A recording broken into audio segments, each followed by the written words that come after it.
This is basically part 2 to a video that I've already made. I will put a link to that video in the video description box, and had quite a few requests for the wall to be removed and a beam installed. So there it is, along with the structural footings that you might need to support it. Even though I'm not 100% sure that this type of a design isn't going to have some type of loading in the middle of the wall down here, the beam up here, and in the center of the wall that could create problems by putting additional pressure, kind of pushing the wall out, pushing the beam out, something like that in the center. Obviously, you're going to have walls on each side, or you might even have a situation where the beam is going to have more than 2 support posts. That will definitely help with the problem. So with that, even though I'm providing you with an example of how it can be built, I would definitely contact a structural engineer in your area for all of the details and structural components used, along with the footing sizes, to build something like this. And if you're looking for something a little stronger, something like this might work, where you could have the rafters sitting on top of the beam.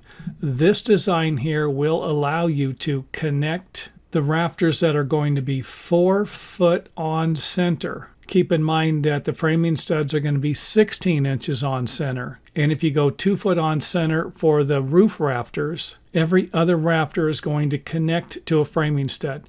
If I go 16 inches on center, every roof rafter can connect to a framing stud, and this would make the building even stronger.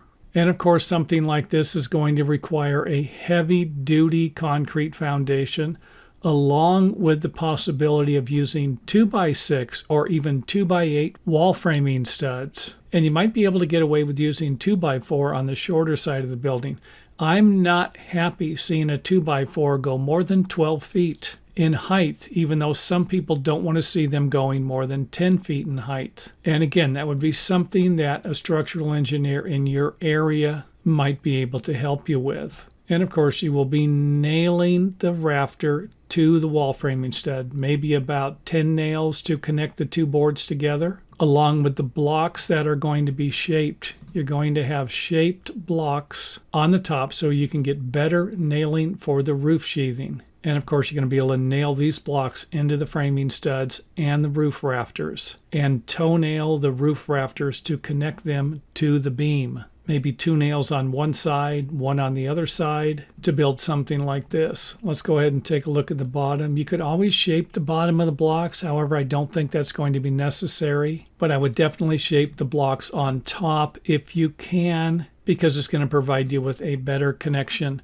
to connect the roof sheathing to the rafters and the wall framing studs. Give you a nice connection all the way through here.